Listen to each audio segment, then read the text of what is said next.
my name's Aaron with Thrive Outdoor Solutions. Today we're going to be going over how to create a program in your Hydrawise application. But before we get things started, be sure to hit that like and subscribe button down below so you can receive notifications for when we create a new video.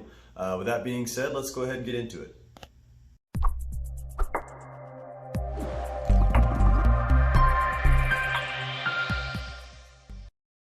Okay, so you want to start in creating a program on your Hydrawise application.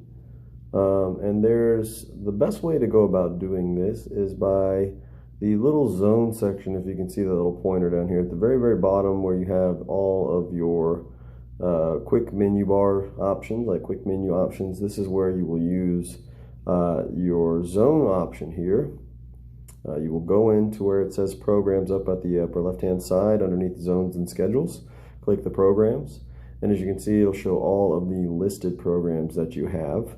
Now we have a couple different ones just from creating tutorials and whatnot, but we're going to create another one just off the whim. We can use pretty much whatever we want. We don't necessarily have to be anything, but it has to obviously be more specific whenever you are using your Hydrawise application. So if you have a flower bed, you want to create a program with just your flower bed, this will help out with that. So what you're going to do is down here, you'll see it says add program. You'll click that add program button, and it'll bring you to this screen. When adding a program, the name really is up to you. You can go off and say, you know, if you want to, you can name it, you know, whatever you want. For this tutorial, we're just going to say it's flower bed. So type in flower bed there. Well, let's see if I can spell it correctly. Flower bed. Wow, terrible today.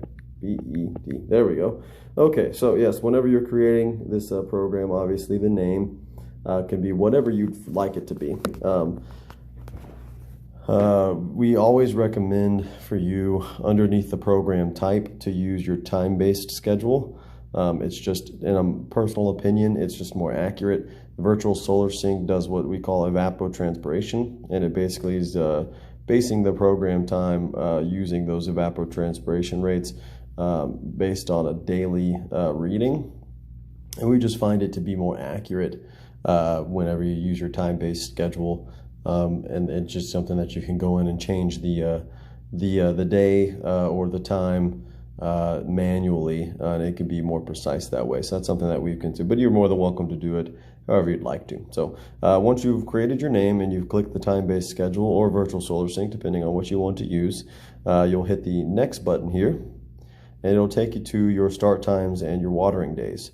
Now, depending on the type of house and also the functionality of the program, if you're running a flower bed and you have drip line in your flower bed, you can run that every day of the week, and there's no regulation on how long you can run it for, so, or when you start it. So, but with your regular spray heads, if you're running those, we recommend, in the state of Texas, it's basically set for, if you have the last digit of your house is an even number, your standard days of watering are going to be set for Wednesday and Sunday. Whereas if the last digit on your house number is going to be odd, your numbered and scheduled days would be Thursday and Wednesday and Saturday for your even days, Thursday and Sunday for your odd days.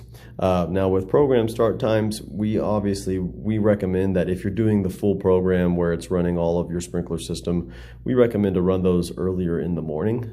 It's just better options, the more optimal conditions to run. You know, obviously the big player is the sun is not out, so the evaporation is not going to take place, and that's the main reason why we start them early. But when it comes to your flower beds, you really, you know, can run them whenever you'd like to. So if you want, you know, you can run multiple start times. Since this is a flower bed, we will go ahead and run multiple start times. The first start time at 5 a.m., we'll say, well, let's go ahead and move that to 6:30.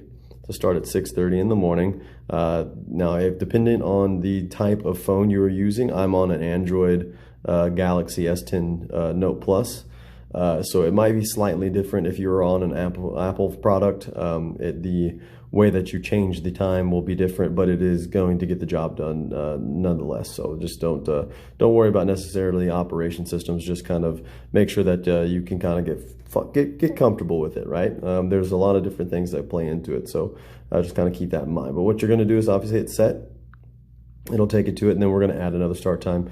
We're going to go ahead and drop that down, and we're going to hit PM, but we're going to run that for 7:30 p.m.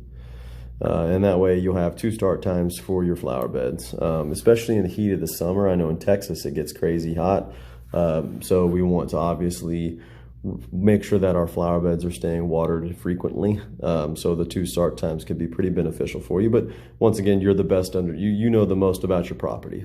So you're the best eyes for your property. If you kind of can see your flowers and they look like they're wilting, yeah, add a little bit more of a program time to it, change the time, or even add maybe another start time in the middle of the day. Maybe you're not running your programs for long enough. There's a couple different things that play into it, but just play with your system, get familiar.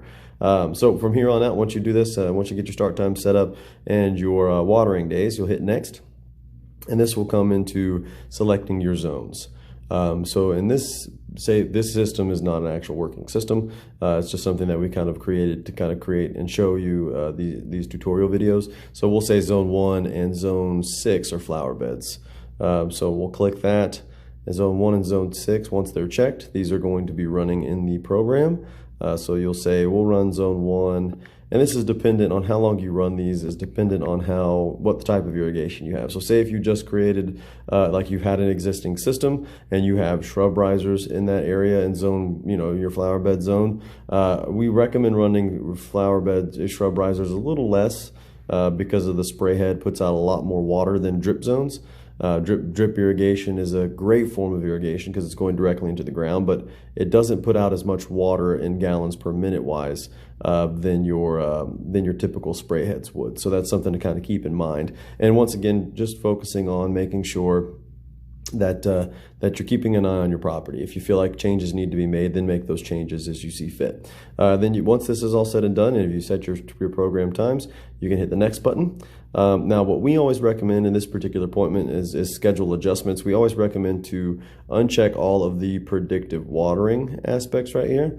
The reason why we uncheck these options is because that we install a rain and freeze sensor on all of our systems, and you don't necessarily need the predictive watering. And we've also, once again, found that to be pretty inaccurate, being that in the state of Texas, it's hard to kind of judge with you being, the weather station may not be right directly over your property or even near it. It could be about 10 miles down the road, and the change in weather here is just it fluctuates very often, so it's hard to judge. Now, the rain and freeze sensors really just kind of eliminate any kind of guessing when it comes to it. It's telling you exactly what's happening on your property, so that's why we use those. The grow-in program is something that we recommend that if you get sod, or if you're doing like a seeding or any kind of like if you're growing tulips and you get the bulbs and you're waiting for those to grow and you need them to get a certain amount of water longer than what you would normally do, this grow-in program is going to be great for you because you can select a start date. If you click these 2 boxes, you can go through and actually create a start date for you. And then also on the other side of it, you can create an end date. So it's going to be able to say, what, I just want it to run for the month of, March, or say late February, and then I want it to end in April. You can set that up to where it'll get that taken care of for you. But for the sake of just kind of running this and showing you how to create a program, we'll go on to the next aspect of it. This seasonal and monthly adjustments, we will also go really in depth with the monthly adjustments in another video. And if you haven't watched that video, we will leave a link in the description below. And that way you can go back and kind of get a little bit more of an understanding with the monthly adjustments. So that way you can get pretty familiar with those. But we're not going to get too far into that. With your monthly adjustments, like I said, just watch that video and it'll help you out with getting these set properly, because it can get pretty in depth, especially depending on the area that you are in. If you were in the state of Texas, as you all know, it gets pretty crazy in the state of Texas with weather, but up north these might be completely different from what we do here in Texas. So with that being said, once you are all done with these and you've created this and watched that video and come back to kind of get these squared away, you can hit that OK button down there at the bottom right, and then it will save all of your programs. So I have quite a few programs already set up, so that's gonna be a problem. So But once you hit that program and you save it, you can go in here and see that it actually is running and looking well. You can check on it and make sure that it is saved. The 3 program is obviously something that we're not able to do, but the 3 programs is the maximum. So we have a little bit too much, but that's pretty much how you would go through setting up that program for you. Okay. With that being said, thank you so very much for watching the video. I hope that this video has helped you in many ways. Once again, if you can do us a favor and hit that like and subscribe button and turn on alerts for whenever we create new content so you can get notified, and be sure that the subscription will be able to help us out with being able to bring you more up-to-date content and be able to help you out. With that being said, thank you so very much. My name was Aaron with Thrive Outdoor Solutions, and have a blessed day.